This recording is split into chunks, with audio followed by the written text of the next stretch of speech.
La réunion se dérouler, nous aurons l'occasion de terminer l'examen du livre de Ruth, puis durant cet examen, de voir l'importance de la réputation et surtout de la conserver. Nous aurons aussi le plaisir de retrouver de la joie avec nos étudiants, en particulier lorsqu'ils viennent pour la première fois à la salle, que ce soit par le passé en présentiel ou sinon à travers Zoom aujourd'hui. Et pour terminer avec l'étude biblique de l'Assemblée, nous verrons ce fleuve décrit dans Ézéchiel et surtout les bienfaits qu'il va nous apporter. Voilà un riche programme spirituel pour ce soir. Sans plus tarder, nous pourrons passer à la partie donc joyau de la parole de Dieu. Alors le frère Alexis Dufresne s'est préparé pour cette partie joyau de la parole de Dieu. Le thème de l'exposé, faisons-nous une bonne réputation et préservons-la. Alors Alexis, eh bien nous sommes prêts à t'écouter. As-tu une bonne réputation?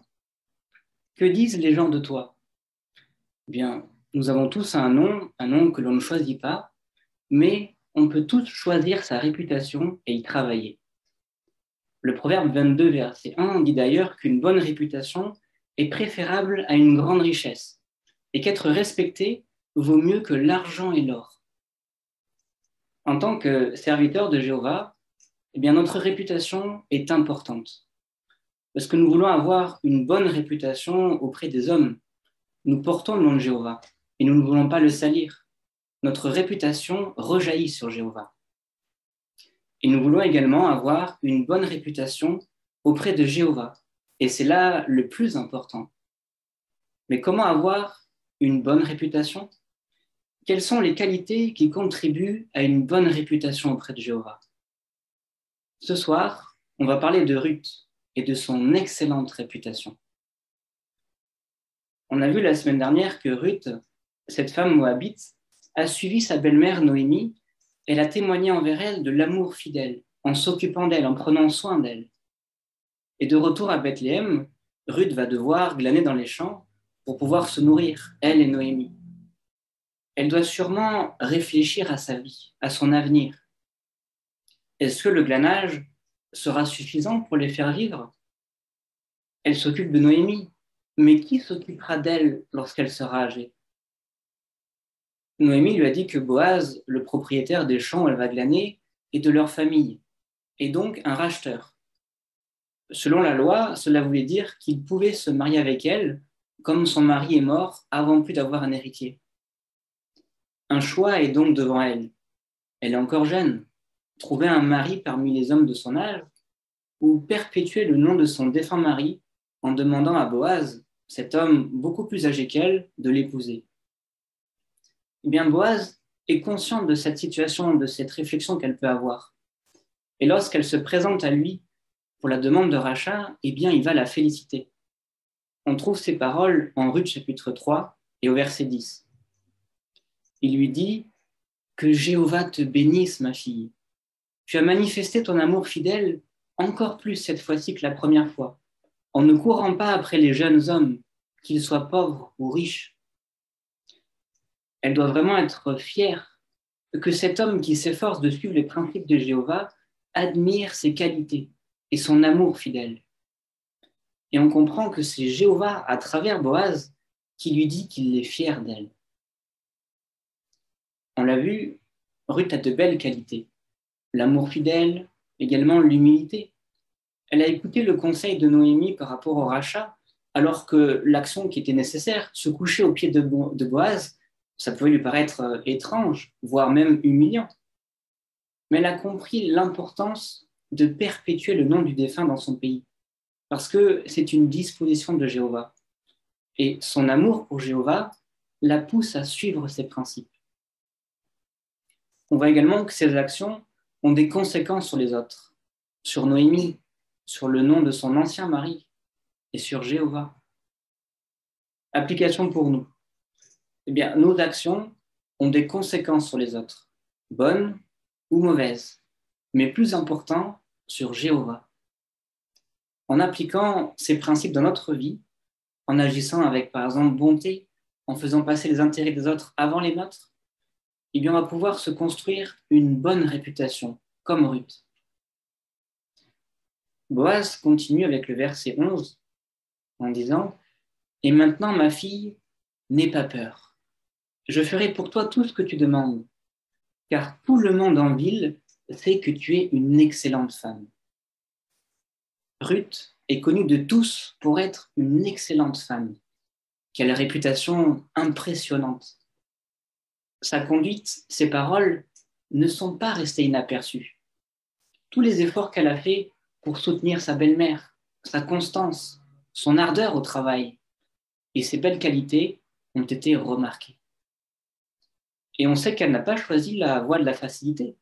Elle aurait très bien pu retourner comme Orpa auprès de sa famille, de son peuple, de ses dieux. Mais elle a choisi de faire confiance à Jéhovah, de faire confiance en son peuple. Elle a choisi de manifester des qualités qui plaisent à Jéhovah.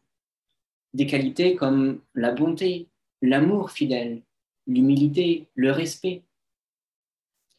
Peut-être, lorsqu'elle est arrivée à Bethléem, elle s'est sentie étrangère à toutes ces coutumes, ce nouveau mode de vie. Et on sait que les Moabites étaient mal perçus par les Israélites. Ils adoraient de faux dieux, ils avaient essayé de maudire Israël lorsqu'ils sont entrés en terre promise, et puis par la suite, ils les ont asservis pendant près de 18 ans. Malgré ce contexte, avec tous ses efforts, avec son empressement à connaître Jéhovah, eh bien tout cela a contribué à son excellente réputation. Comment l'imiter? Est-ce que tu fais preuve de respect envers les autres, surtout lorsqu'ils ont des habitudes de vie, des coutumes ou des croyances différentes des tiennes? En faisant preuve de respect, tu honoreras Jéhovah. Ruth était connue de tous pour ses actions. Elle était travailleuse, digne de confiance et compatissante. Comment tes camarades, tes collègues, tes voisins parlent de toi? Est-ce que tu es connu pour t'appliquer dans ce que tu fais? Est-ce que tu es connu comme quelqu'un sur qui on peut compter? Quelqu'un d'honnête? Colossiens chapitre 3, le verset 23, nous encourage à nous appliquer dans tout ce que nous faisons pour la gloire de Dieu. Et par notre conduite, par notre réputation, on peut rendre un excellent témoignage. Alors tu peux te demander, pour quelle qualité est-ce que tu aimerais être connu? Boaz avait remarqué les qualités et la réputation de Ruth. Tout le monde en ville les avait remarquées. Mais plus important encore, Jéhovah y était attentif. Boaz est un racheteur, mais pas le racheteur le plus proche. À la porte de la ville, Boaz va rassembler les anciens ainsi que l'autre racheteur pour s'occuper du rachat. L'autre parent du défunt mari de Ruth est intéressé par le champ à vendre. Mais lorsqu'il apprend qu'il doit épouser Ruth et lui assurer une descendance, eh bien, ça ne l'intéresse plus du tout. Visiblement, cet homme n'avait pas des qualités aussi belles que celles de Ruth. Et il attachait peu de prix à sa réputation et aux dispositions de Jéhovah. Boaz, à l'opposé, était disposé à suivre les instructions de Jéhovah. Et il avait lui aussi une excellente réputation. Donc, Jéhovah a fait en sorte que Ruth, qui était arrivée avec uniquement sa belle-mère, ait pu avoir un foyer avec Boaz, un excellent mari. On voit que Jéhovah a vraiment pris soin de Ruth et qu'il l'a bénie. Et en Ruth chapitre 4 et au verset 13, le récit va se poursuivre. On y lit que Boaz se maria avec Ruth et qu'il eut des relations sexuelles avec elle. Et Jéhovah permit à Ruth d'être enceinte et elle mit au monde un fils. Avoir des enfants à l'époque était vraiment très important. Et Jéhovah l'a bénie en lui permettant d'avoir un fils. Mais Ruth a été bénie dans une autre mesure encore, puisque son fils, Obed, est par la suite devenu le grand-père du roi David, descendance qui a mené au Messie. Donc ce récit nous apprend que Jéhovah est attentif aux humains, et notamment à ses serviteurs qui s'efforcent de manifester des qualités qui lui plaisent, et qui se font ainsi une excellente réputation auprès de lui. il y est attentif. Et comme nous l'indique 2 Chroniques, chapitre 16, et le verset 9, ses yeux parcourent toute la terre pour pouvoir montrer sa force en faveur de ceux qui ont un cœur entier pour lui, pour montrer sa force, pour les soutenir, pour les bénir. Tu as peut-être l'impression parfois que personne ne remarque tout ce que tu fais de bien, les épreuves que tu endures, les tentations auxquelles tu résistes. Lorsque tu es à l'école ou au travail ou chez toi et que tu t'efforces de rester pur moralement, de rester honnête, de te montrer sage. Et parfois, ceux qui ne connaissent pas Jéhovah te voient. Et par ton comportement, tu peux rendre un témoignage silencieux mais puissant. Et sache que même si aucun humain ne te voit, Jéhovah, lui, te voit. Et il est fier de tous les efforts que tu fais pour lui, pour son nom. Jéhovah a béni Ruth. Alors, sois sûr que ce sera aussi ton cas si tu t'efforces de te faire un beau nom, une belle réputation auprès des hommes et de Jéhovah. Et si tu as déjà une bonne réputation, eh bien, préserve-la, car elle a plus de valeur que l'or. Merci Alexis pour ce beau rappel sur l'importance de la réputation et surtout de le préserver et de voir les bénédictions de Jéhovah en conséquence. On l'a vu à travers l'exemple de Ruth. Nous allons maintenant pouvoir poursuivre avec les perles et c'est frère José Rodriguez qui s'est préparé pour cette partie. José, nous sommes tout attentifs. Eh bien, après ces belles explications données par Alexis, vous allez pouvoir vous exprimer vous-même sur votre lecture de cette semaine en expliquant des perles spirituelles que vous avez dû trouver en Ruth chapitre 3 et 4. Alors, une première question nous est posée, c'est en quel sens, Ruth 4.6, en quel sens un racheteur risquait-il de ruiner son héritage en procédant au rachat? On va dire Ruth, chapitre 4, verset 6, en volontaire s'il vous plaît. C'est la famille Pifto, il y a une volontaire. C'est peut-être Evelina? Oui. Le racheteur répondit, je ne peux pas le racheter, car je risque de ruiner mon héritage. Rachète-le pour toi avec mon droit de rachat. Moi, je ne peux pas le racheter. Merci beaucoup, Evelina. Donc, en quel sens donc le racheteur risquait-il de ruiner son héritage? Frère moi, Geoffrey. Eh bien, en fait, il devait racheter l'héritage en fait, et la propriété. Donc, il devait une certaine somme d'argent qui était calculée en fait, selon le nombre d'années qui restait avant le jubilé. Et donc, on peut comprendre que le parent le plus proche avant Boaz, eh bien peut-être avait une hésitation. Mais en fait, ça réduisait bien la moitié. Non, ça réduisait d'autant la valeur de son propre patrimoine. Et donc, si Ruth avait un fils, bien, cela revenait d'abord au fils avant de revenir à un parent plus proche du racheteur. Effectivement, merci beaucoup. Voilà, donc en fait, ce qui était racheté, il ne le récupérait pas forcément pour sa famille, quoi. C'est ça. Hein. Merci beaucoup, c'était une bonne explication. Peut-être vous avez d'autres perles spirituelles que vous avez tirées de votre lecture, que ce soit en rapport avec Jéhovah, la prédication ou un autre sujet. Famille Arénias, Jean-Louis, s'il te plaît. Oui, le verset de Ruth 3, 18, où Noémie dit à Ruth, reste ici ma fille jusqu'à ce que tu saches comment l'affaire tournera, car cet homme fera tout pour régler l'affaire dans la journée. Donc Ruth avait suivi toutes les instructions à la lettre que Noémie lui avait données. Les instructions, on l'a vu tout à l'heure, qui pouvaient paraître bizarres parfois pour elle, mais elle a tout fait. Et alors, elle n'avait plus qu'une chose à faire, c'était de rester et de voir comment les choses tourneraient. Elle ne pouvait plus rien maîtriser. C'était donc Jéhovah qui allait s'occuper de bénir l'affaire. Et pour nous, dans notre vie chrétienne, lorsque nous avons un problème, nous avons des décisions importantes à prendre, eh bien, nous avons une chose à faire, suivre les principes théocratiques et nous assurer que nous faisons tout, non pas selon notre propre point de vue, mais de celui de Jéhovah. Et après, eh bien, on laisse les choses entre les mains de Jéhovah pour voir comment ça tournera. Merci beaucoup, Jean-Louis, pour ton explication et également l'application pratique pour nous. Sœur Talzac. Merci. Le chapitre 4 et le verset 15.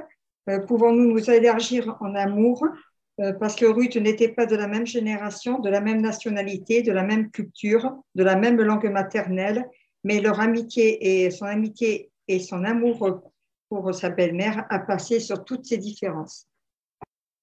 Merci beaucoup, Marianne. Sylvain Daoudia Roseline. Moi, je voulais parler à propos de l'exemple de Ruth qui a été considérée comme une excellente femme. C'est vrai qu'elle a été un modèle d'amour pour Jéhovah, d'amour fidèle, pour Noémie, ainsi que le zèle et d'humilité. On l'a considérée comme une excellente femme parce qu'elle n'a pas mangé le pain de la paresse. Grâce à son dur travail, elle avait de quoi partager avec sa belle-mère dans le besoin. Excellent, merci beaucoup, Roseline. Famille Saint-Aignan. En Ruth 3.5, on voit l'humilité de Ruth quand elle accepte tout ce qui dit Noémie. Les jeunes d'aujourd'hui ont parfois du mal à écouter l'avis de ceux qui sont plus âgés et plus expérimentés.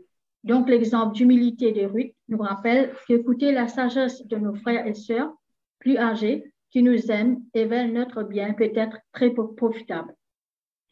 Merci beaucoup, Ruby, non seulement des frères plus âgés, mais également nos parents. Lorsqu'on est enfant, effectivement, on le comprend bien. Famille Tavna, s'il vous plaît. En Ruth chapitre 3, verset 14, on voit que Ruth est restée couchée aux pieds de Boaz jusqu'au matin. Et effectivement, par la suite, ils se sont levés tôt pour donner à personne les raisons de répandre des rumeurs sans fondement, du reste.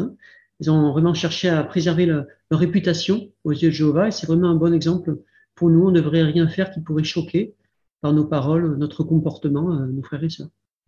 Excellent, merci beaucoup Jean-Yves. Sœur Balzar, Dominique.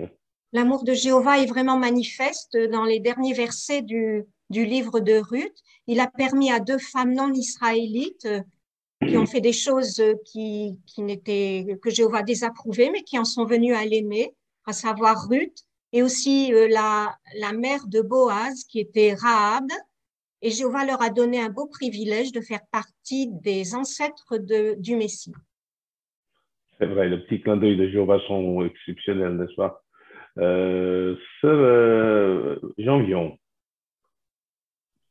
Oui, Boaz a eu une belle journée et lui et ses ouvriers, ils ont bien travaillé dans le champ et le travail est suivi d'un bon repas. Et au chapitre 3, le verset 7, il est dit que pendant ce temps, Boaz mangeait et buvait, il était joyeux, son cœur se sentait bien. Donc, cependant, rien ne dit qu'il se soit livré à des excès. Et Jéhovah souhaite nous voir non seulement vivre, mais aussi apprécier la vie. La détente est un don de lui.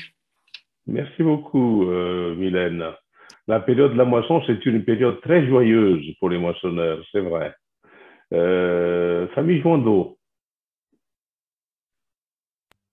Oui, le proche parent du racheteur du mari de Noémie, nous ne connaissons pas son nom. On sait juste qu'il s'appelle un tel. Et ça montre que peut-être c'est son attitude égoïste qui a fait que Jéhovah n'écrive pas son nom dans la Bible. Dans l'histoire de Ruth, nous prouve que Jéhovah dirigeait bien le choix des individus qui devaient faire partie de la plus grande lignée humaine, celle de Jésus-Christ. Donc, Ruth, la Moabite, a eu ce privilège et cela montre que cela ne dépend pas de celui qui souhaite ni de celui qui court, mais de Dieu qui a pitié. Oui, merci beaucoup, Sœur Joindeau. C'est vrai, bon, on croit que le fait que le nom ne soit pas cité n'a pas d'explication particulière, mais c'est vrai que ce n'est pas le plus beau personnage. Je préfère Boaz, évidemment. Sœur Borne, s'il te plaît. Oui, par rapport au rôle du racheteur en général, là on a vu que c'était pour un futur mariage léviratique, donc racheter, voilà, pour que Noémie et Ruth puissent avoir des enfants dans la même famille. Mais on voit que le rôle du racheteur, en fait, le fond du rôle du racheteur, c'était aider la famille, puisque si quelqu'un, par exemple, un Israélite s'était vendu en esclavage pour des raisons financières, le racheteur pouvait le racheter de son esclavage. En fait, c'est dans le but d'aider. Et on voit tout l'amour de Jéhovah pour les situations compliquées que pouvaient rencontrer certaines personnes parmi son peuple. Et lui-même, d'ailleurs, il se donne le rôle de grand racheteur par le sacrifice de Jésus-Christ, puisque, ben oui, par ses dispositions, il a racheté notre situation de pécheur. Merci beaucoup, Cathy. Famine Zali. En Ruth chapitre 3, verset 1, Ruth dit à Naomi, dit à Ruth, ma fille, je dois te chercher un foyer pour que tu sois heureuse. Ce verset nous montre que si nous respectons la loi de Jéhovah, demandant que nous nous marions seulement dans le Seigneur, nous connaîtrons une vie de famille heureuse. Très bien, également, c'est important de rester dans la voie de Jéhovah. Merci beaucoup, Francisca. Un dernier commentaire, frère Fabien Ali. Assurément, Boaz était un homme spirituel. Ça se voit en Ruth chapitre 4, verset 4, puisque lorsque Ruth demande à Boaz de racheter le champ de son mari, celui-ci va d'abord s'assurer que le parent le plus proche ne souhaite pas assumer cette responsabilité, comme le demande la loi.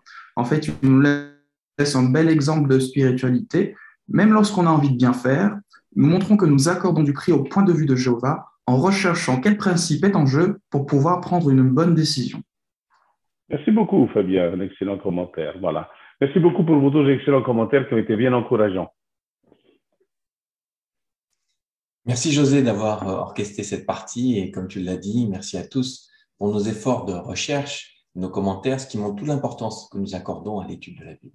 Nous allons maintenant pouvoir poursuivre avec la lecture du récit de Ruth, chapitre 4, versets 7 à 22. Et c'est frère Jonathan Scoufler qui s'est préparé. Jonathan, on t'écoute attentivement.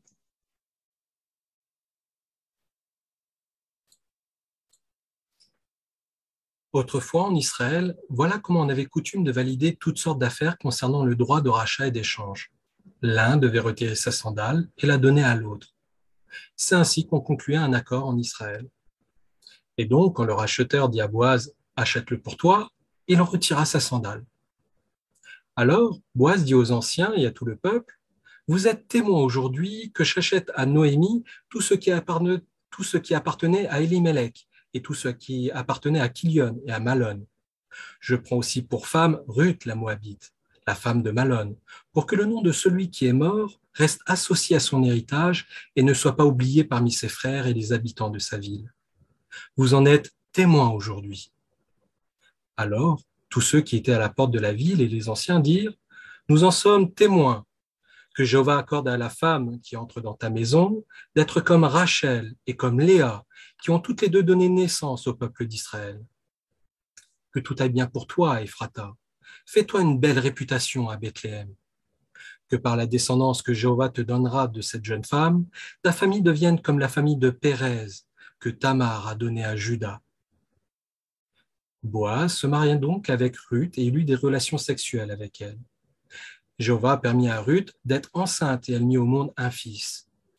Et les femmes dirent à Noémie, « Loué soit Jéhovah, qui ne t'a pas laissé sans racheteur aujourd'hui, qu'on parle de son nom dans tout Israël. L'enfant t'a fait revivre et il prendra soin de toi durant ta vieillesse, car ta belle-fille qui l'a mis au monde, elle qui t'aime et qui vaut mieux pour toi que 7 fils. » Noémie prit l'enfant dans ses bras et elle s'occupa de lui. Les voisines lui donnèrent un nom. Un fils est né à Noémie, disait-elle, et elles l'appelèrent Obed. C'est le père de Jessé, qui est le père de David. Voici la descendance de Pérez. Pérez fut père de Hezron. Hezron fut père de Ram.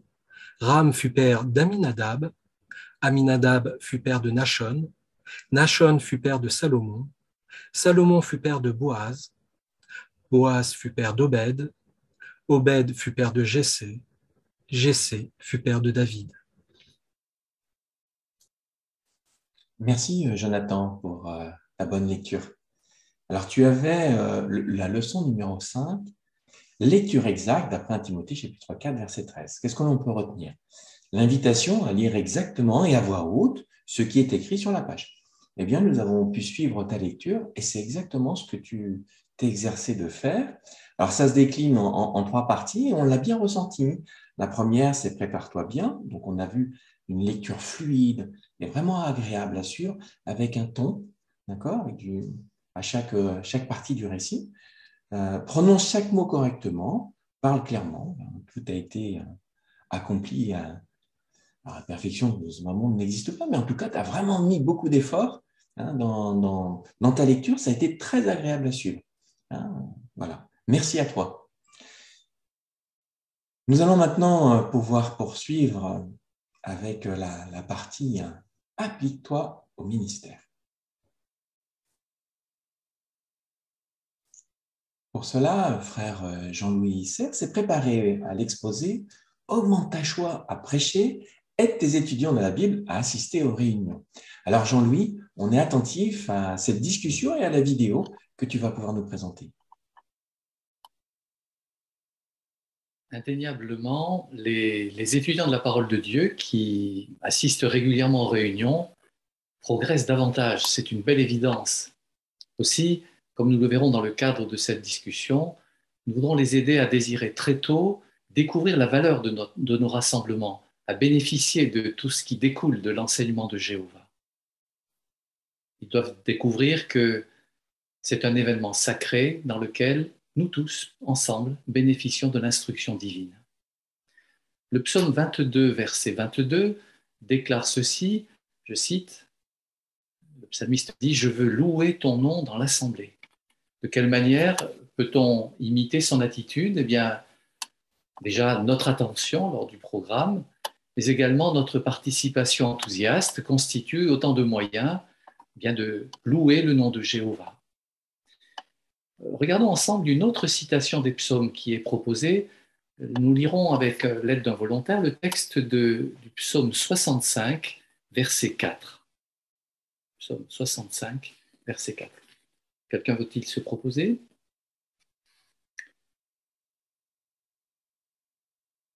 Alors, nous allons écouter Eulalie, s'il vous plaît. Heureux celui que tu choisis et fais approcher pour qu'il réside dans tes cours. Nous serons rassasiés des bienfaits de ta maison, ton saint temple. Très bien, merci. Alors, vous avez noté et proclamé heureux celui qui vient dans le lieu de culte prévu. À l'époque, c'était le temple. Et vous notez dans la deuxième partie du verset, nous serons rassasiés des bienfaits de ta maison, la note précise où nous serons rassasiés de l'excellence de ta maison. C'est vraiment le sentiment que nous avons tous en bénéficiant régulièrement de ce programme d'instruction. Nous avons la chance et la joie, en effet, d'appartenir à l'organisation de Jéhovah qui goûte à l'honneur de soutenir le vrai culte. Alors, j'ai une petite question à vous soumettre. Peut-être avez-vous relevé des idées pratiques dans le deuxième paragraphe d'introduction. À votre avis, quels moyens pouvons-nous utiliser pour donner envie à nos étudiants de profiter du programme de nos réunions? Avez-vous relevé quelques-unes de ces idées? Vous avez la parole. Sœur Renaud. Oui, la vidéo qui dit ne renonce pas à inviter, en passant cette vidéo, ce qui se passe dans une salle de royaume, et c'est bien comme elle s'est présentée, une vidéo, c'est très parlant. Voilà, la vidéo est appropriée. Que peut-on encore faire, frère Rocheteau Noël? Eh bien, n'hésitons pas à partager ce que nous avons appris lors des réunions, les points importants, et d'ailleurs, on le verra peut-être dans la vidéo, justement, cet aspect-là. Merci. Sœur Nicole. On peut parler aussi peut-être des sujets qui seront examinés prochainement, voir avec lui le cahier du ministère de la semaine en cours, lui montrer de quoi on va parler, puis surtout si on sait qu'il y a un thème, un sujet qui peut particulièrement l'aider. Et oui, frère Rodriguez José. Peut-être également, il y a un problème que la personne elle, rencontre. Et si ce sujet-là va être traité dans une prochaine réunion, c'est une excellente occasion de l'inviter à lire et à écouter. Eh oui.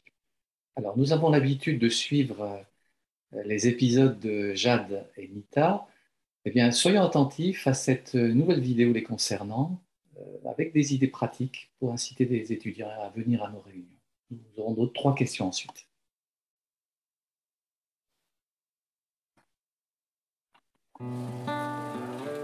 C'est vrai. Une sœur est morte dans cet attentat. C'est vraiment Est-ce que c'est triste. ça? Les temps difficiles et les événements imprévus? En fait, ça fait Et si partie une des personne situations... survit parce qu'elle assistait à une de vos réunions? Ah, dans ce Je genre comprends pas. Dis-moi franchement, Jéhovah protège les témoins, oui ou non? Tu sais quoi? Ce soir, je réponds à cette question dans mon exposé. Tu viens à la réunion? Toi, tu lâches rien, tu feras tout pour que je vienne. Quelle heure?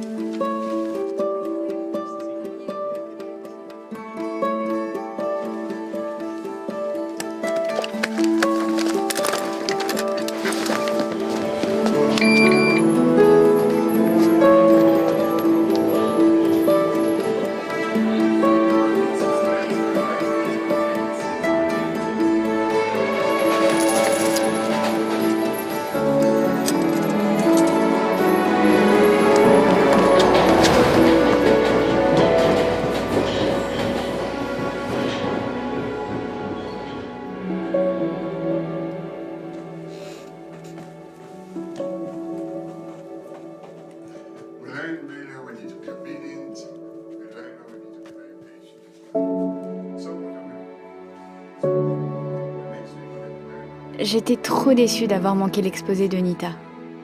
Mais j'ai bien fait de venir.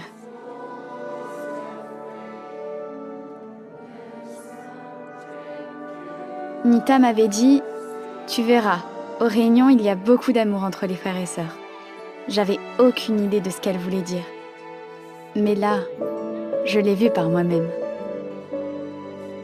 Je lui ai dit que je reviendrais.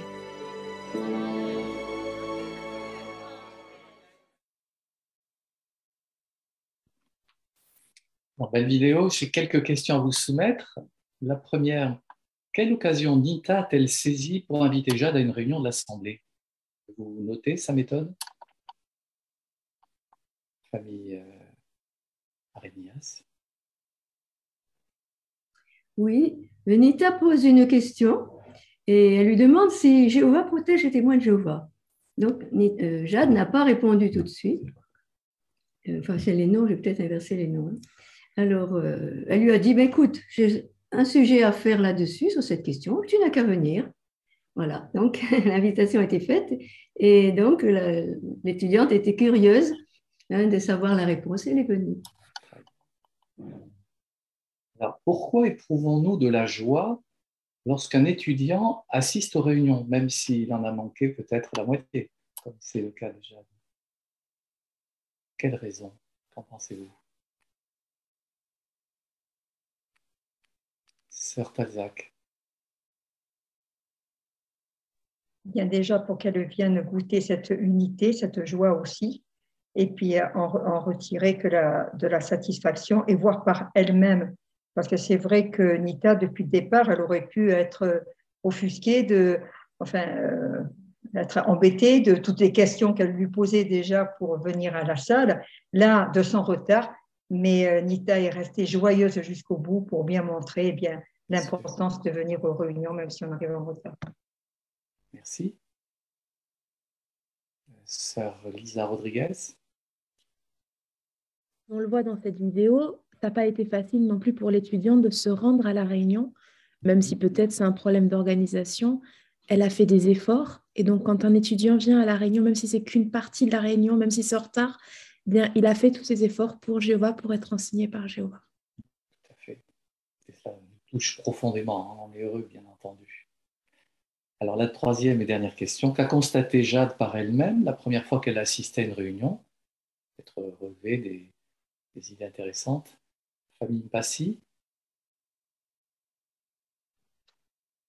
Du coup, elle a constaté vraiment l'amour des frères et sœurs qui venaient vraiment vers elle pour la saluer. Et elle a vu aussi les enfants. Et donc, elle a trouvé vraiment que c'était quelque chose de bien hein, de venir et d'être parmi les frères et sœurs. Très bien. Vous relevez d'autres idées? Dominique, s'il vous plaît.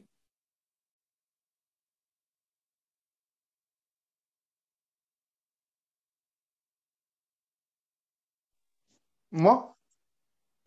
Oui, si vous voulez bien. Oh, excusez-moi. Oui, moi, ce que je peux dire, c'est que je peux conseiller vers moi-même parce que je fais partie des gens qui viennent à l'Assemblée depuis peu de temps.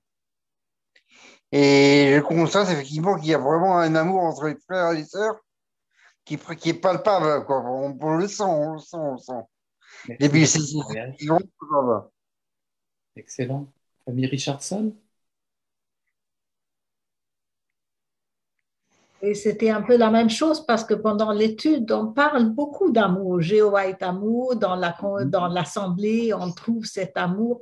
Et là, elle va pouvoir voir que ce n'est pas que des paroles. Tout à fait.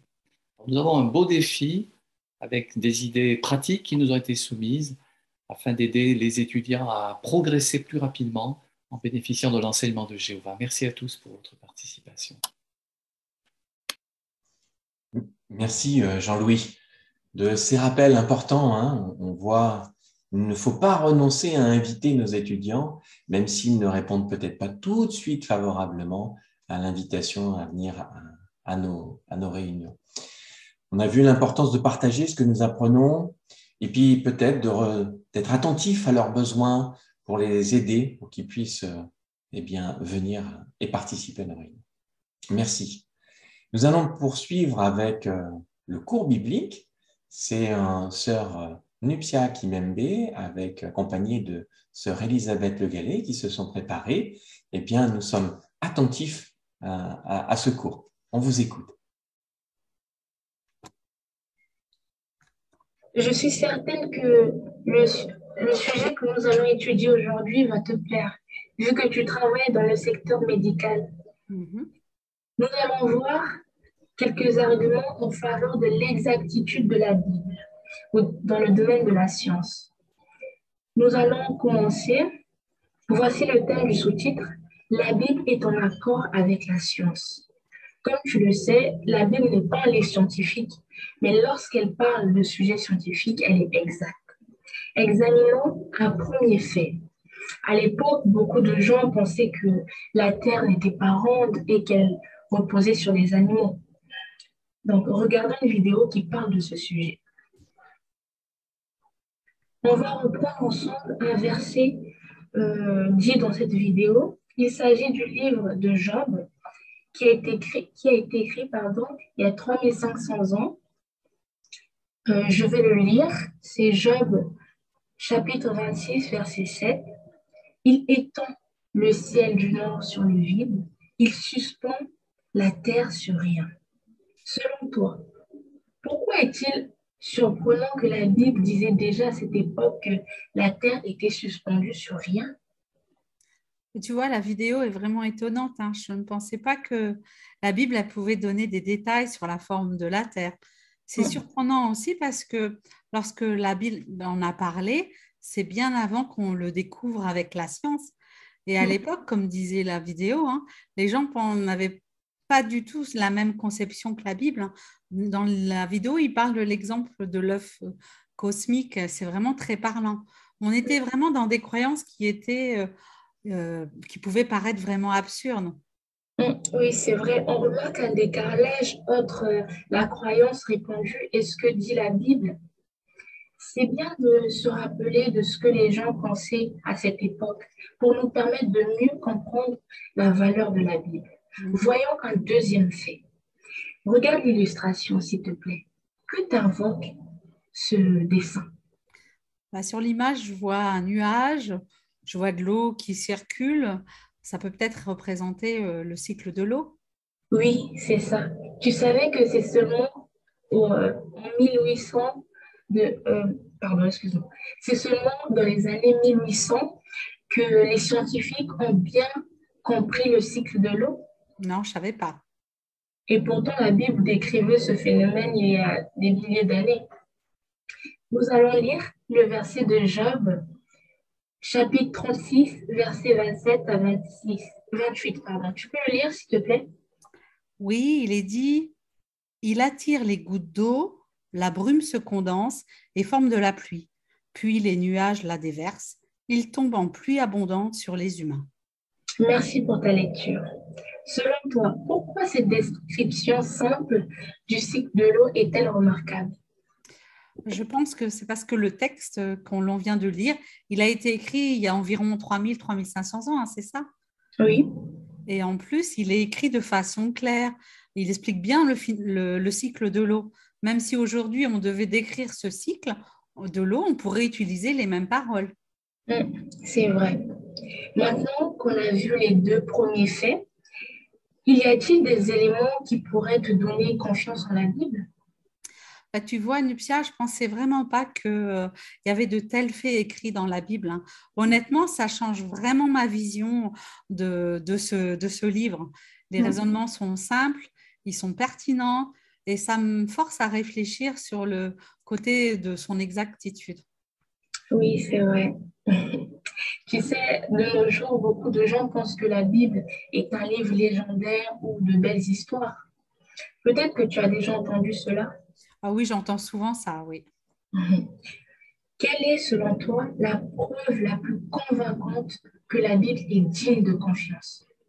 Pour moi, c'est que la Bible, elle est annoncée il y a plus de 3500 ans que la Terre était sphérique, contrairement à tout ce que les gens disaient à l'époque, hein. Aujourd'hui, même si c'est prouvé scientifiquement, il existe encore des gens sur les réseaux sociaux qui sont un peu contre cette idée, mais pour moi, ça montre que ce fait que c'est vraiment un livre, même s'il est ancien, on peut dire qu'il est exact au niveau de la science. Oui, c'est vrai que ça nous pousse à faire confiance au contenu de la Bible. Si tu veux, la prochaine fois, nous pourrons examiner ensemble d'autres points qui nous montreront la fiabilité de la Bible. D'accord, avec plaisir, Nuptia. Merci. Merci à toutes les deux. Merci Nuptia et Elisabeth, surtout que ça a été en dernière minute, en remplacement. Donc, le point qui était à travailler, néanmoins, que tu t'es efforcé, tu as pu exploiter la matière, la source de la brochure, hein, c'était leçon numéro 8, exemple instructif. Tu as utilisé le support qui était proposé par la brochure, le cycle de l'eau avec la lecture de la Bible. Tu as pu profiter de cet exemple. Dans la leçon, il est montré 3 aspects. Choisis donc des exemples simples, qui est compréhensible par tous. Ça a été le cas. Pense à ton auditeur et ne perds pas le fil de l'idée principale. Eh bien, c'est ce que tu t'es forcé de faire. Tu as permis à Elisabeth de s'exprimer, de penser, de savoir ce qu'elle en pensait de cette citation de Job, de s'exprimer. Donc, merci Nuptia pour cet effort. Et surtout, dans le contexte de remplacement en dernière minute. Merci à toi. Nous allons poursuivre notre réunion avec la partie vie chrétienne. Nous sommes invités à nous préparer pour chanter le cantique numéro 24. Le thème « Venez à la montagne de Jéhovah » d'après Isaïe chapitre 2, versets 2 à 4. Donc, nous allons pouvoir venir à la montagne de Jéhovah en chantant, donc le cantique numéro 24.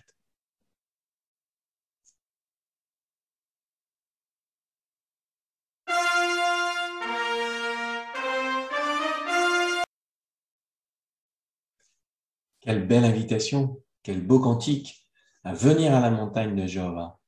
Eh bien, nous allons pouvoir poursuivre notre réunion et être attentifs aux besoins de l'Assemblée. Le thème, que ton esprit volontaire loue Jéhovah. Donc, nous serons en plein dans ce zèle de ce cantique et c'est frère Jérémie Dubois qui s'est préparé. Jérémie, on est attentif à tes conseils. Eh bien, tout d'abord, j'ai le plaisir de vous transmettre les félicitations et les remerciements du collège pour votre travail dans les attributions, en particulier à la réunion Applique-toi au ministère. Et le fait que notre assemblée diffuse la réunion en streaming ajoute vraiment encore au caractère précieux de ce travail. Parce que cela implique peut-être plus de stress, demande aussi plus d'efforts quand on veille au cadrage, par exemple. Alors à tous les participants, tant aux frères, aux sœurs et aux amis qui participent, merci beaucoup pour votre travail. Pour rappel, nous avons aussi régulièrement des remerciements de nombreuses assemblées pour le streaming. Beaucoup utilisent certaines parties de notre réunion pour leur propre réunion, ce qui traduit bien la valeur qu'ils accordent à nos efforts pour présenter nos attributions. À ce sujet, les différents services de notre assemblée sont aussi vraiment à féliciter. Le service audio-vidéo, le service cadrage, le service accueil. On n'imagine pas tout l'investissement que cela implique pour produire une réunion de qualité. D'ailleurs, lorsque nous avons l'occasion, n'hésitons pas à leur témoigner notre reconnaissance pour leurs efforts. Une autre façon de témoigner notre reconnaissance pour la nourriture spirituelle qui nous vient de Jéhovah par le moyen du Collège central, et aussi pour tous ces efforts qui ont été investis pour la présenter dans les meilleures conditions, c'est de s'interroger personnellement, où pourrais-je progresser dans la façon dont je contribue à ce beau travail qu'est la tenue de notre réunion? Je vais donc répéter le thème de ces besoins. Que ton esprit volontaire loue Jéhovah. On va apprendre le verset donné en référence. C'est celui de Juges, chapitre 5, le verset 2, la partie B. Lisons le livre des Juges, chapitre 5, verset 2, la partie B. Parce que le peuple s'offre volontairement louer Jéhovah. On pourra regarder la page ouverte à ce chapitre 5, on va y revenir.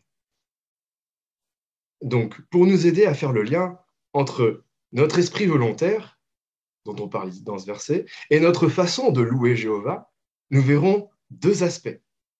Premièrement, que Jéhovah ne prend pas plaisir en celui qui néglige ce qu'il peut faire pour lui. Deuxièmement, Jéhovah apprécie, récompense le service et l'esprit volontaire. C'est un sujet d'importance car il implique directement notre façon de rendre à Jéhovah le culte et la gloire qu'il mérite vraiment. Le but ici est de nous encourager à lui donner toujours le meilleur lors de notre culte. Alors abordons notre premier point. Jéhovah ne prend pas plaisir en celui qui néglige ce qu'il peut faire pour lui. Alors, on a une image. Cette image, est-ce qu'elle vous parle? Voilà. On a vu dans la lecture de la Bible, la réunion de la semaine, qui nous a amené à examiner récemment le livre des Juges.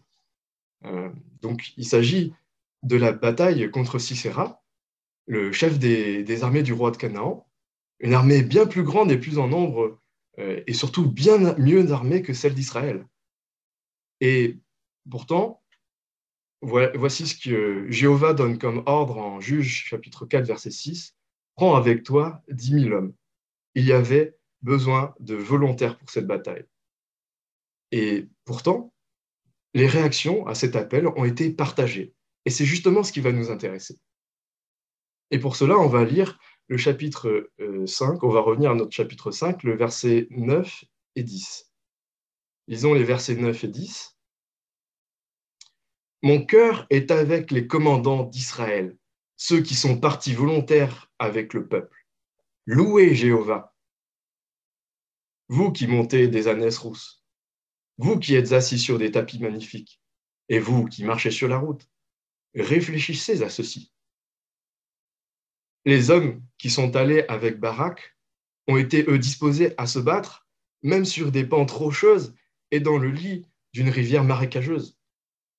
Voilà l'esprit volontaire que nous voulons imiter, Ces serviteurs de Jéhovah n'ont pas voulu manquer une occasion de servir et rendre gloire à Jéhovah, et ce malgré l'ampleur de la difficulté. Nous n'avons effectivement pas à combattre une armée sur des pentes rocheuses ou dans le lit d'une rivière marécageuse, mais bien des choses pourraient nous détourner de notre priorité, rendre gloire à Jéhovah. Et sans même nous en rendre compte, nous pourrions, comme ceux qui marchaient sur la route, préférer la voie de la facilité. Une attribution, un sujet, peut paraître être une armée imbattable pour certains. Néanmoins, Barak, Déborah et tous ces fidèles soldats qui ont combattu nous donnent un bel exemple. Il nous faut mettre notre confiance en Jéhovah, le prier, avoir foi qu'il saura nous soutenir et surtout, ne rien laisser, pas même la lassitude de cette époque ou le stress, nous retenir de servir pleinement Jéhovah par nos sujets, de lui rendre le culte qu'il mérite vraiment. Mais vous avez remarqué dans ce verset qu'on a lu ensemble, dans ce texte des juges, ceux qui marchaient sur les routes n'ont été ni punis ni jugés, mais ils ont été encouragés à méditer sur l'occasion qu'ils avaient manqué de soutenir la cause de Jéhovah. Pareillement, négliger une attribution telle qu'un sujet n'a rien d'anodin. En effet, cela peut peiner Jéhovah, lui donner l'impression qu'il n'est pas pris au sérieux. Et c'est bien tout le contraire de ce que nous voulons. Mais Jéhovah considère par exemple que toute personne qui refuse un sujet, est-ce qu'il le négligerait volontairement? Eh bien non. Il a d'ailleurs lui-même fait consigner en Ecclésiaste chapitre 9, verset 11, que temps difficiles et événements imprévus les surprennent tous. Et en effet, les circonstances non maîtrisées peuvent nous empêcher de faire un sujet. C'est vrai. Et bien sûr, les circonstances de la vie aussi ne nous mettent pas toujours sur un pied d'égalité quant à nos capacités. Aussi, la maladie, qu'elle soit visible ou non, peut nous empêcher de faire autant pour Jéhovah que nous le souhaiterions. Mais Jéhovah est conscient de nos difficultés, de nos combats, et il voit chacun de nos efforts. Jamais il ne nous blâmera si nous n'avons pas pu nous rendre disponibles lors de notre attribution. Pour autant, un sujet reste une attribution qui nous vient de Jéhovah. Il s'agit de notre culte. Ainsi, qu'il serait dommage de penser qu'il n'est pas grave de simplement dire qu'on ne peut pas faire un sujet, même quand on le pourrait. Alors, même en cas d'imprévu, que faire pour montrer que l'on attache de l'importance à cette facette de notre culte? Eh bien, premièrement, lorsque l'on reçoit une attribution, celle-ci demande de notre part de nous en acquitter. Le sens de l'engagement vis-à-vis de Jéhovah nous poussera sans aucun doute à tout mettre en œuvre pour accomplir la tâche qui nous est confiée. Deuxièmement, cherchons des solutions par nos propres moyens pour nous faire remplaçants. Les anciens sont bien sûr à notre disposition pour nous aider dans ce domaine, mais avant même de faire appel à eux, nous pouvons faire le premier pas en cherchant déjà en amont une personne pour nous remplacer. Cette marque de considération pourrait éviter certaines situations délicates de dernière minute, n'est-ce pas? De plus, rappelons que notre assemblée a une responsabilité supplémentaire, puisque notre réunion est diffusée en streaming. Et que nous ne pouvons pas d'ailleurs non plus nous reposer sur ce streaming comme le font d'autres assemblées pour pallier à un imprévu sur un sujet. Troisièmement, n'attendons pas la dernière minute pour prévenir notre indisponibilité. Dans la mesure du possible, effectivement. Mais en effet, cela laisserait moins de temps à notre remplaçant pour se préparer. Notre amour pour Jéhovah et pour nos frères et sœurs nous poussera à faire preuve de considération pour eux en les prévenant le plus tôt possible. Et si c'est ce que nous faisons déjà, nous sommes à féliciter. Abordons notre deuxième point. Jéhovah apprécie, récompense le service et l'esprit volontaire. Derrière le travail fourni pour exposer un sujet lors de nos réunions, le but restera toujours le même, louer notre grand Dieu aimant Jéhovah. Quand on y pense, il n'y a rien que nous puissions donner à Jéhovah qui nous ait donné en premier. C'est une idée que j'aime personnellement méditer. Elle stimule notre reconnaissance, n'est-ce pas? Pourtant, ce n'est pas comme si nous ne pouvions rien lui donner en retour et que nous ne pouvions rien faire non plus d'utile pour lui. Jéhovah accorde vraiment beaucoup de valeur aux efforts que l'on peut faire pour lui. Jéhovah considère nos actes d'amour fidèle comme étant accomplis envers lui personnellement. C'est ce que montre le passage de Proverbes, chapitre 19, verset 17. On peut le prendre. Proverbes, chapitre 19, verset 17, qui témoigne de la faveur aux petits, prête à Jéhovah, et son traitement, il le lui rendra. Cela signifie que lorsque nous faisons preuve de bonté, Jéhovah lui-même s'estime débiteur d'un prêt envers nous qu'il nous rembourse par sa faveur et des bénédictions. Et Jésus a même confirmé cette idée dans le passage de Luc, chapitre 14, les versets 13 et 14. Quand tu offres un repas de fête, invite plutôt des pauvres, des estropiés, des boiteux et des aveugles, et tu seras heureux, car ils n'ont rien à te donner en retour, et tu seras récompensé à la résurrection des justes. En tant que serviteur de Jéhovah, ce qui nous motive dans notre culte, ce n'est pas seulement l'espoir du paradis, de la résurrection, mais en réalité, c'est celui d'obtenir la reconnaissance de notre Créateur, Jéhovah. Mais Jéhovah, en Père aimant, ne nous laisse pas non plus désarmés pour préparer notre sujet. Il nous équipe. Notre brochure enseignement est un outil efficace et ne nous laisse pas désarmés. Ne pas en faire usage dans le cadre de notre préparation serait bien dommage. Ce serait comme nous priver des conseils que Jéhovah veut que nous ayons pour nous préparer. Alors, de notre propre initiative, recherchons, utilisons ces conseils utiles pour gagner sa reconnaissance. Par ailleurs, lorsque nous n'avons pas d'attribution, quelle aide apporter à nos frères et sœurs? Eh bien, en imitant l'état d'esprit d'Isaïe 6:8, j'ai entendu la voix de Jéhovah qui demandait « Qui enverrai-je et qui ira pour nous ?» J'ai répondu « Me voici, envoie-moi ».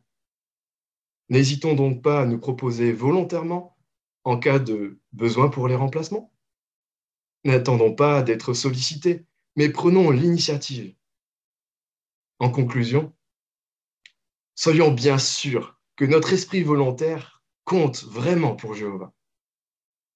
En nous proposant volontairement, nous donnerons à Jéhovah quelque chose qu'il considère comme précieux et qui le réjouit profondément. Si nous le faisons déjà, nous sommes vraiment à féliciter. N'ayons pas peur et ne cédons pas au stress. Mais comme Barak et ses hommes, mettons notre foi en Jéhovah et en son soutien, même lorsque l'on aura l'impression que notre maximum, ce n'est pas assez pour y arriver. Soyons sûrs que Jéhovah compensera. Oui, ensemble, chers frères et sœurs, chers amis, continuons de rendre à Jéhovah la gloire qu'il mérite dans notre culte, dans nos attributions. Nul doute que nous saurons alors nous attirer sa faveur imméritée. Merci.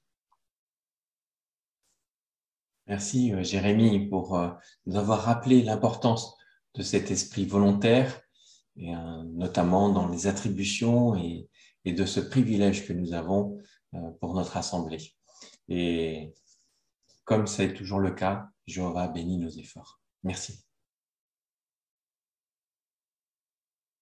Nous allons maintenant pouvoir poursuivre avec l'étude biblique de l'Assemblée. C'est frère Jean-Sébastien Roseau qui s'est préparé.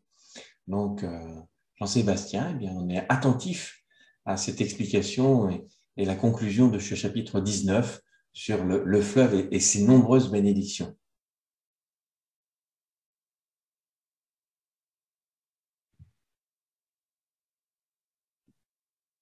Quelle belle surprise! Ce fleuve qui sort directement du temple de Jéhovah a apporté dans l'humanité de multiples bénédictions. Déjà à l'époque des Juifs qui ont entendu la prophétie d'Ézéchiel, Nous avons également compris qu'à notre époque, ce fleuve continue de couler. Et ce soir, nous allons parler de l'avenir dans le paradis et des nombreuses bénédictions que ce fleuve va nous permettre de profiter.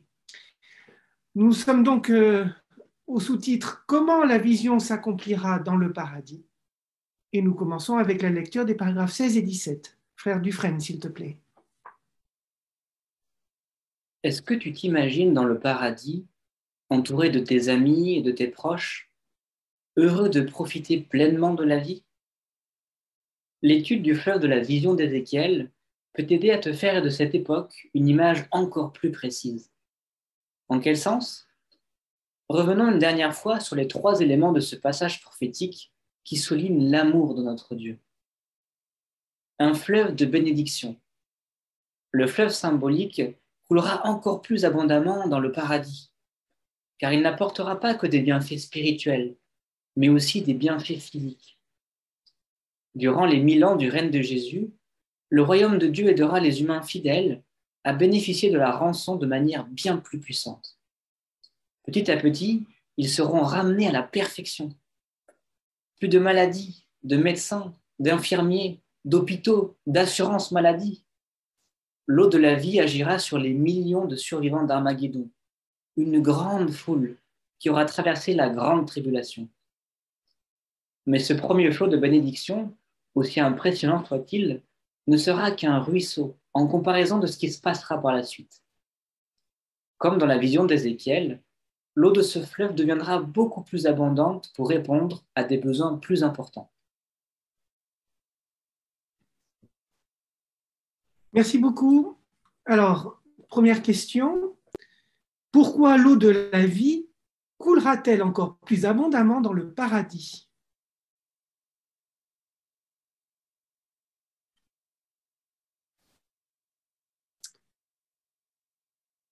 Famille Arenia, s'il vous plaît. Eh bien, on a vu jusque-là qu'il y avait beaucoup de bénédictions spirituelles par les arbres qui étaient de chaque côté du fleuve. Mais là, le fleuve coulera encore plus abondamment dans le paradis parce qu'il apportera aussi des bienfaits spirituels et des bienfaits physiques. Les deux seront là. Et donc, les humains pourront bénéficier de la rançon que Jésus a donnée.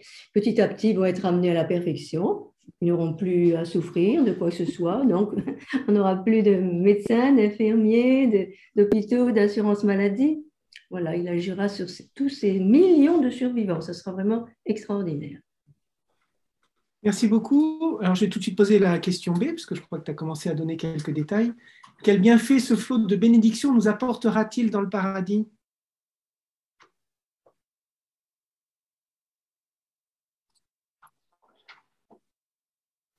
Sœur Hélène Renaud, s'il te plaît. Et ce fleuve deviendra beaucoup plus important parce que c'était pour répondre aux besoins de plus de personnes encore et la terre aussi pour devenir un paradis. Donc tout cela, ça va être béni et ça sera beaucoup plus important. Très bien. Frère José Rodriguez, s'il te plaît. C'est plus important aussi parce que, en fait, ce qui se passe, c'est que ce qu'on est en train de vivre aujourd'hui, nos petites douleurs, nos petites souffrances, nos petits problèmes, c'est tout ça qui va être effacé. Donc, naturellement, c'est quelque chose de même impensable, des fois, se demander, s'imaginer ce que ça peut être. On a même du mal à voir ce que c'est que cette plénitude qu'on aura. Alors, si on a un peu de mal, on a une jolie image à regarder. Est-ce qu'on peut la projeter? Merci.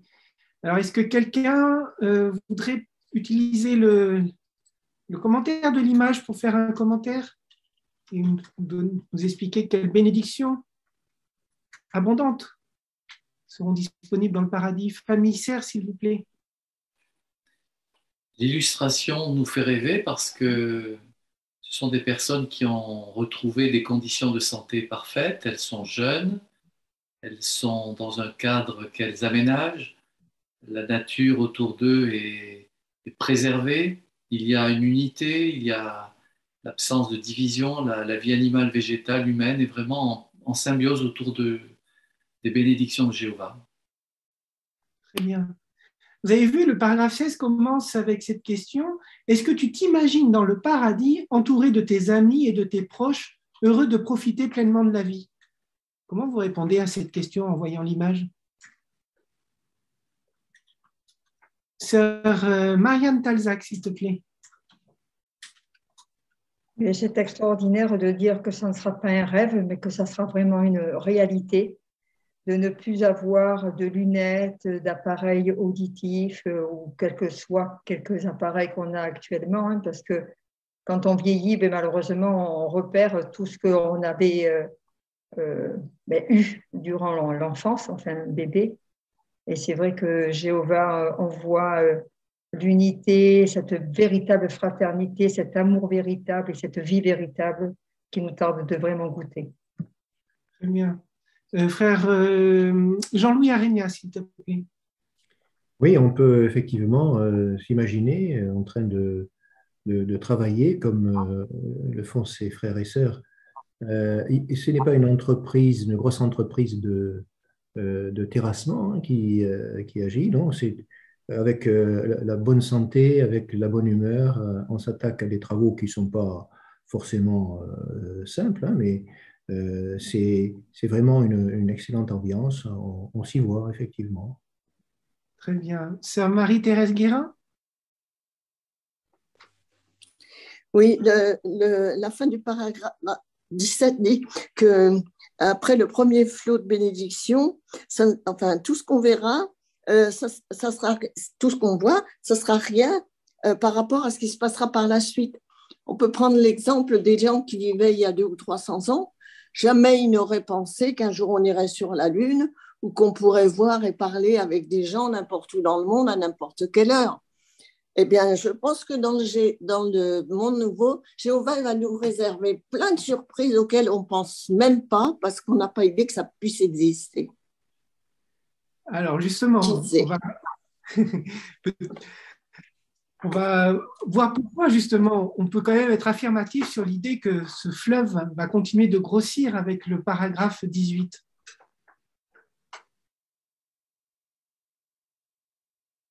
De l'eau qui donne la vie. Au cours des 1000 ans, le fleuve d'eau de la vie continuera de grossir au point de devenir un torrent. Des millions et même des milliards d'humains seront ressuscités et auront la possibilité de vivre éternellement dans le paradis. Oui, des multitudes de morts, longtemps restés sans force dans la poussière du sol, se réveilleront. Ce sera là une autre bénédiction que Jéhovah apportera par le moyen du royaume. Mais tous ces ressuscités resteront-ils en vie éternellement? Merci. Pourquoi le fleuve d'eau de la vie deviendra-t-il un torrent au cours des 1000 ans? Sœur Brigitte Nourreau, s'il te plaît.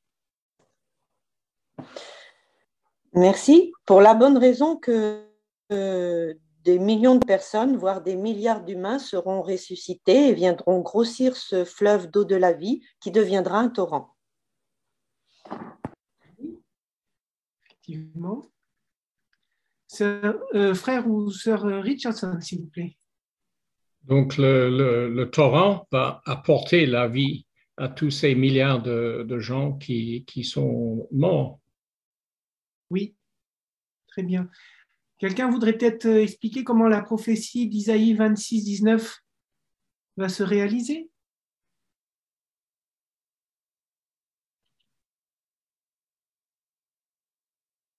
Famille Arénia, s'il vous plaît. Eh bien, il est dit que les morts revivront, les cadavres vont se relever et ils pousseront des cris de joie. Ils étaient dans la poussière, tout d'un coup, ils ont la vie. C'est vraiment quelque chose d'extraordinaire, hein. Et voilà, la terre fera revivre ces morts. Donc, c'est vraiment une bénédiction extraordinaire que Jéhovah portera grâce au royaume. Oui, très juste. Frère José Rodriguez, s'il te plaît.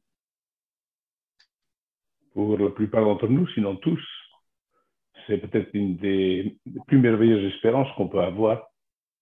Actuellement, quelqu'un vit, décède, disparaît, et on met une croix dessus d'ailleurs, hein, c'est comme ça qu'ils font, parce qu'il n'y a pas d'espoir, c'est fini. Or, envisager de retrouver toutes ces personnes, de les retrouver avec nous, celles qu'on qu'on a chéri, et c'est quelque chose de remarquable et qui, effectivement, réjouit profondément notre cœur. Très bien. Alors, en Ézéchiel chapitre 47, verset 11, il est dit qu'il y a des marécages et des zones qui restent salées. Alors, comment il faut comprendre ce passage de la prophétie? Nous continuons avec la lecture du paragraphe 19. Chacun aura un choix à faire. Comme tu le sais, de nouveaux rouleaux seront ouverts à cette époque-là. L'eau revigorante que Jéhovah déversera sur nous comprendra donc de nouvelles vérités, de nouvelles instructions. N'est-ce pas une perspective palpitante?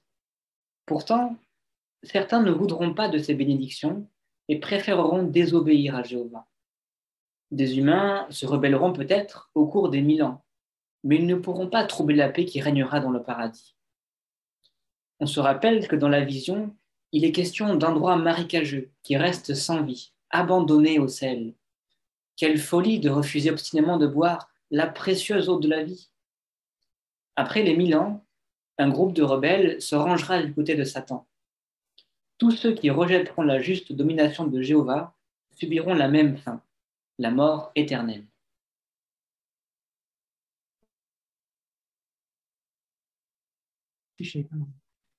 Qu'est-ce qui indique que dans le paradis, Jéhovah déversera sur nous de nouvelles vérités? Famille Enzali, s'il vous plaît.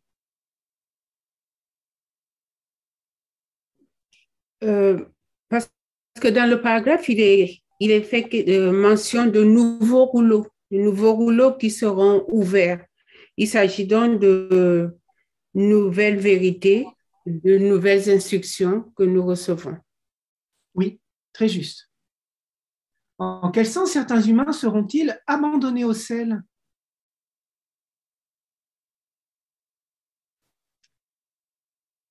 D'habitude, le sel, c'est pour montrer le pouvoir conservateur. Mais là, sœur Dominique Balzal, s'il te plaît.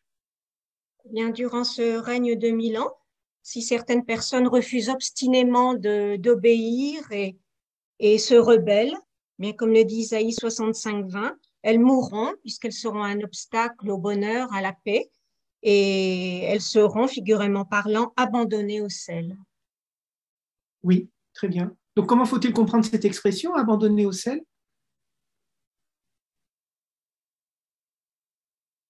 Frère José Rodriguez, s'il te plaît.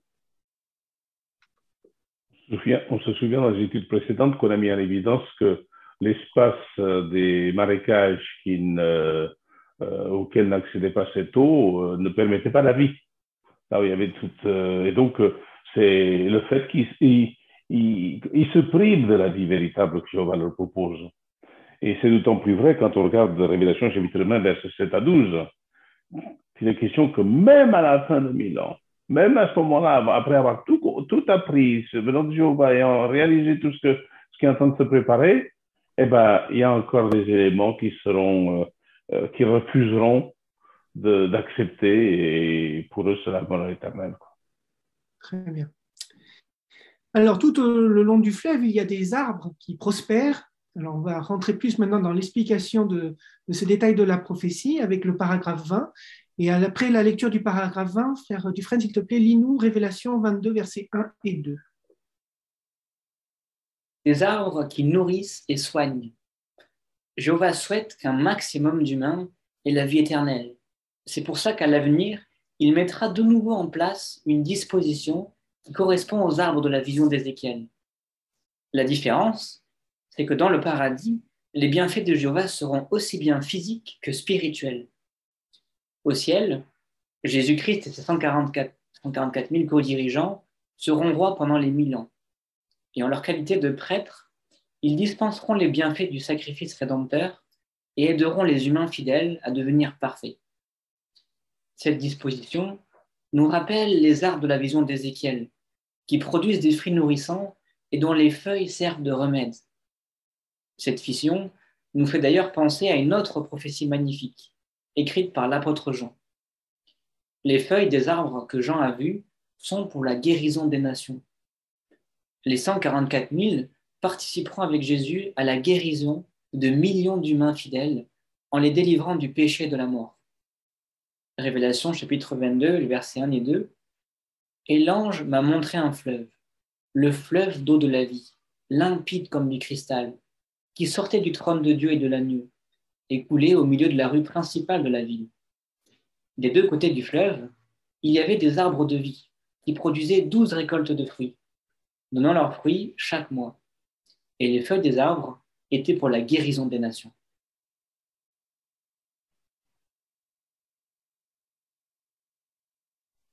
Merci. Alors, quelle disposition en place pendant les 1000 ans nous fait penser aux arbres de la vision d'Ézéchiel?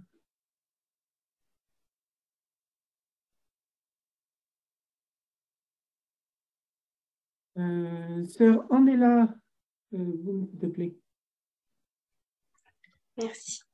Eh bien, dans son infini amour, Jéhovah veut que chaque humain vive éternellement. C'est pourquoi il a décidé de mettre en place des co-dirigeants qui, durant le règne millénaire de Jésus, en tant que qualité de grands prêtres, ils dispenseront des bienfaits du sacrifice rédempteur et ainsi contribueront à la guérison des nations en les délivrant du péché et de la mort.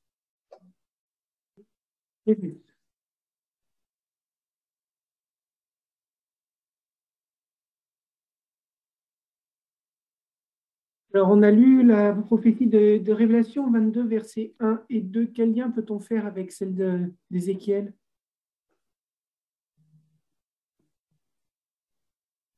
Famille sœur, s'il vous plaît. Dans ce texte, il est parlé de feuilles des arbres qui sont le long de ces fleuves de vie, qui sont pour la guérison des nations. Et il y a un lien étroit avec ce que nous venons de voir, puisque symboliquement, les nations, c'est-à-dire des gens de toute origine, de toute nation, seront totalement guéris de l'imperfection héritée d'Adam. C'est juste.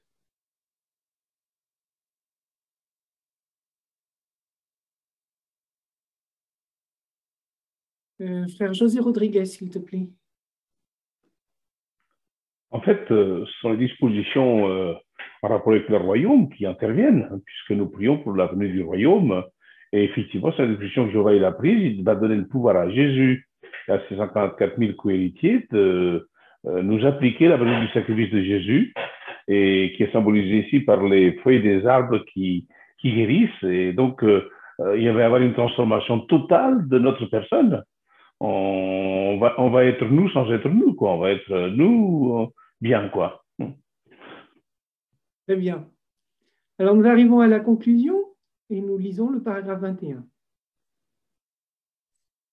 Quand tu réfléchis à cette vision d'Ézéchiel, ton cœur ne se remplit-il pas de paix et d'espoir? Quel avenir merveilleux nous attend! Il y a des milliers d'années déjà, Jéhovah a décrit de façon imagée l'avenir merveilleux qui attend les humains. Et depuis, avec patience, il les invite à tout faire pour voir dans leurs propres yeux la réalisation grandiose de cette prophétie, la réalité que ces images annonçaient. Et toi, seras-tu là pour la voir? Mais tu te demandes peut-être s'il y aura vraiment une place pour toi dans le paradis. La conclusion du livre d'Ézéchiel va te rassurer. Merci. Alors, le paragraphe disait quel avenir merveilleux nous attend. D'où la question, que ressens-tu quand tu réfléchis à cette vision? Une question personnelle. Alors, que ressentons, que ressentez-vous?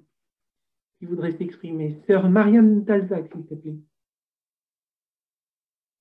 Notre cœur ne peut que vibrer, que de bondir de joie, d'espoir, de reconnaissance, de gratitude pour Jéhovah et de paix. Oui, c'est vrai. Alors, famille Vanderbosch, s'il vous plaît.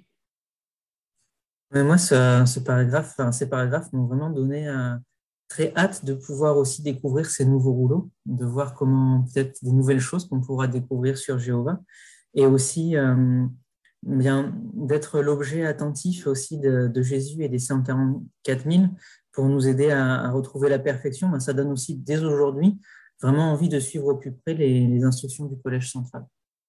Très bien. Alors, on va regarder l'encadré. Là, un ruisseau devient un torrent. Donc, il y a plusieurs applications. On va commencer par les bénédictions. Qui aimerait s'exprimer et dire ce qu'il ressent. Alors, on peut faire le mélange entre ce qui s'est passé dans le passé, aujourd'hui et dans l'avenir. Au lieu de faire un détail à chaque fois des trois. Famille Arenia, s'il vous plaît. Eh bien, dans le passé, par exemple, on se rappelle, les exilés, quand ils sont rentrés, eh bien, ils ont été contents de rétablir le culte pur au temple, parce qu'ils avaient vécu des situations désastreuses par rapport au culte. Eh bien, on peut dire que nous aussi, à notre époque, eh bien, le culte pur a été rétabli en 1919 et ça apporte, comme on l'a vu, des bienfaits spirituels comme jamais auparavant. On peut vraiment se rendre compte de tout ce que Jéhovah nous promet et toutes ces instructions qu'il va encore nous donner plus tard. C'est extraordinaire. La pureté, plus tard physique et spirituelle dans le paradis. Excellent. L'eau qui donne la vie. Alors, qui aimerait s'exprimer sur les applications passées, aujourd'hui et futures? Que ressentez-vous sur l'explication de cette eau vivifiante?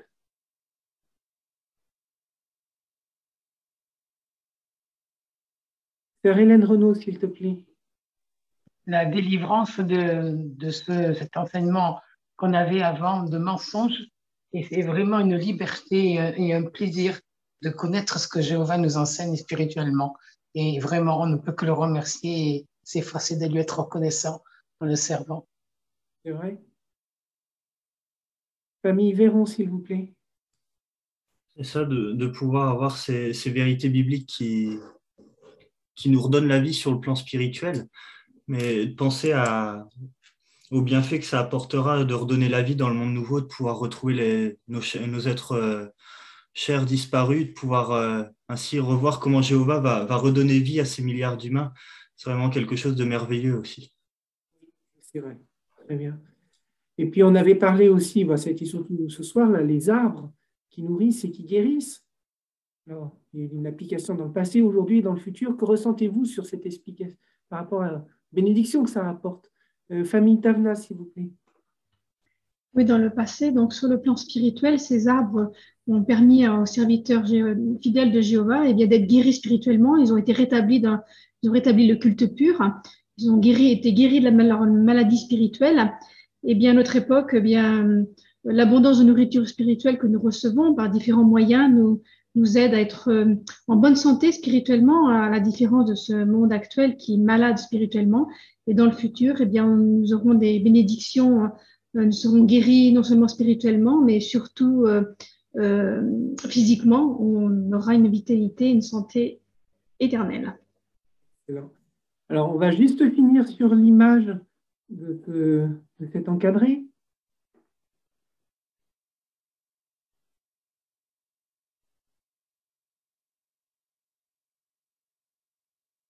Très bien, merci. Qu'est-ce qu'on veut nous faire toucher du doigt avec cette image, avec ce fleuve qui grossit, grossit, les arbres qui deviennent de plus en plus luxuriants, de plus en plus nombreux. Sœur Cathy Borde, s'il te plaît.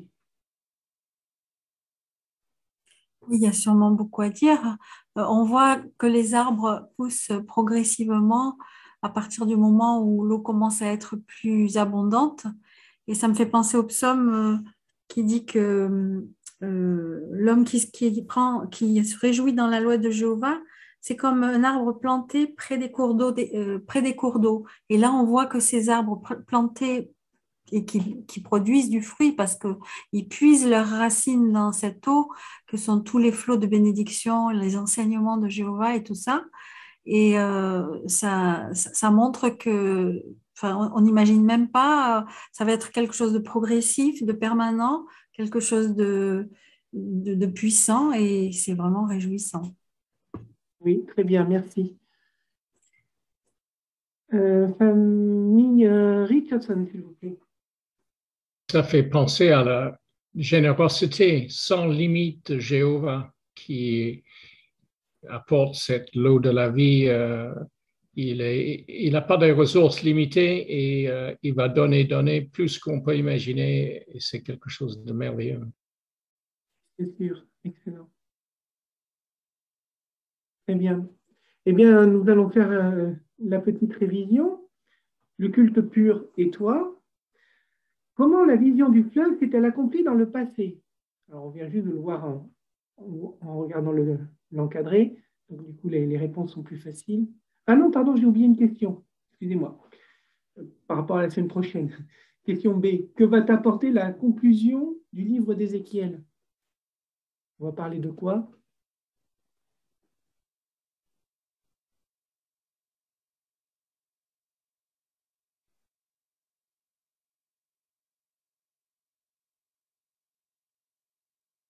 Famille Vanderbord, s'il vous plaît. Ça va être encore plus personnel, ça va parler de notre place à nous dans le paradis. Oui, très bien. Alors, je reviens maintenant à l'encadré de révision. Le culte pur. Et comment la vision du fleuve s'est-elle accomplie dans le passé? Donc, à quelle période? Famille Tavna, s'il vous plaît. Oui, effectivement, on vient de voir il y a quelques instants que c'était principalement une guérison d'ordre spirituel, avec le pardon des péchés israélites, hein, surtout grâce au sacrifice des animaux. Puis on avait parlé d'une instruction spirituelle qui était donnée par le moyen de la prêtrise, qui a été remise en place, le pardon des péchés de ces Juifs, hein, dans la mesure, bien sûr, où ils acceptaient de se soumettre à la volonté de Dieu. Très bien. Et ça s'est produit quand, dans le passé?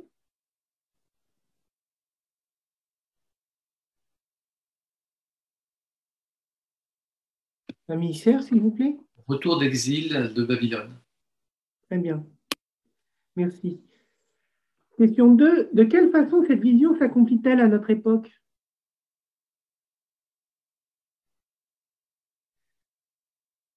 Sœur Virginie Jouandeau, s'il te plaît. Depuis 1919, depuis que le peuple de Jéhovah s'est libéré complètement de Babylone la Grande, on a vu la nourriture spirituelle qui afflue dans la maison de Jéhovah. Ces bénédictions-là, on a de la nourriture à profusion. On a l'esclave fidèle avisé qui a été aussi mise en place tout de suite pour nous nourrir. Donc, et actuellement aussi, ça ne fait que progresser ce fleuve-là. Et la guérison spirituelle se fait aussi progressivement et progresse jusqu'à notre époque. Oui, très juste. Famille Arenia, s'il vous plaît. Oui, par exemple, la rubrique La Bible transforme des vies montre le pouvoir de ce fleuve, de ces arbres qui permettent ainsi d'être guéris spirituellement. Certains avaient une vie vraiment très, très compliquée. Et la parole de Dieu a transformé réellement leur vie. Et ça, c'est une réalité aujourd'hui. Et c'est pour ça qu'on n'a aucun doute de la réalisation dans le futur. C'est juste. Ça nous amène donc à la troisième question. Comment ce fleuve coulera-t-il de façon encore plus abondante pendant les 1000 ans du règne de Jésus? Famille Javouret, s'il vous plaît. Bien. Entre autres parce qu'il y aura de nouveaux rouleaux et aussi il y aura certainement de nombreuses bénédictions dans le sens que quand nous verrons les ressuscités revenir les uns après les autres, on sentira vraiment la bénédiction de Jéhovah. Oui, très bien. On a expliqué aussi que la pureté serait à la fois physique et spirituelle, hein, contrairement à aujourd'hui où elle est seulement spirituelle. Excellent. Ben, merci beaucoup pour votre bonne participation. Bon, c'était vraiment une étude très, très exaltante. On a été de surprise en surprise de voir tout ce que Jéhovah avait fait dans le passé.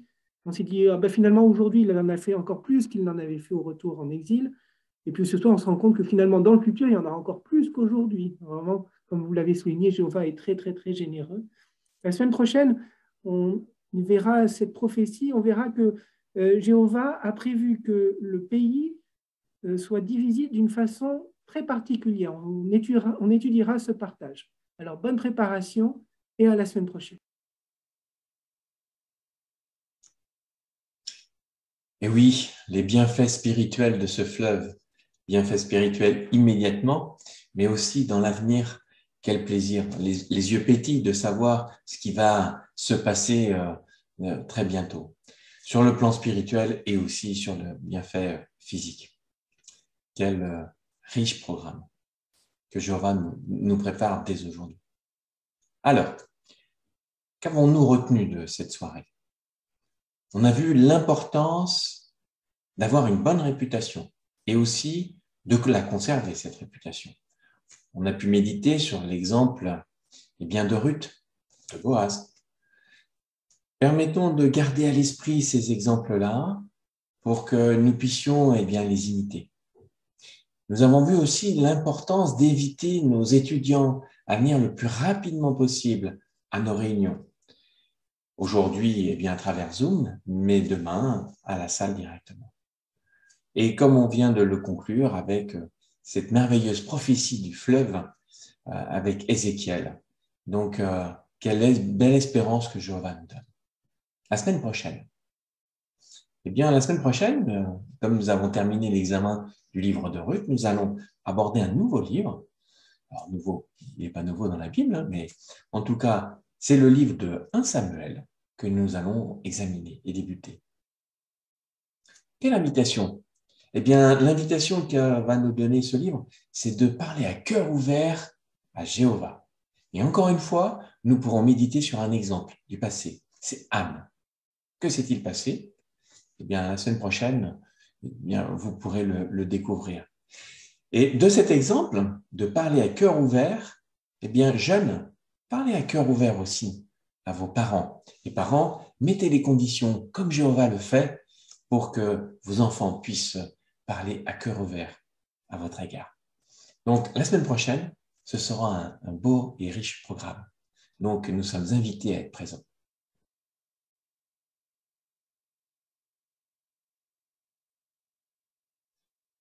Alors, après ces mots encourageants, nous allons pouvoir terminer notre réunion avec le chant d'un cantique, le cantique 144, qui nous invite à fixer nos regards sur le prix, basé sur 2 Corinthiens, chapitre 4, verset 18. Donc, chantons avec plaisir ce cantique 144 et ensuite, frère Jean-Louis Arignas prononcera une prière pour nous.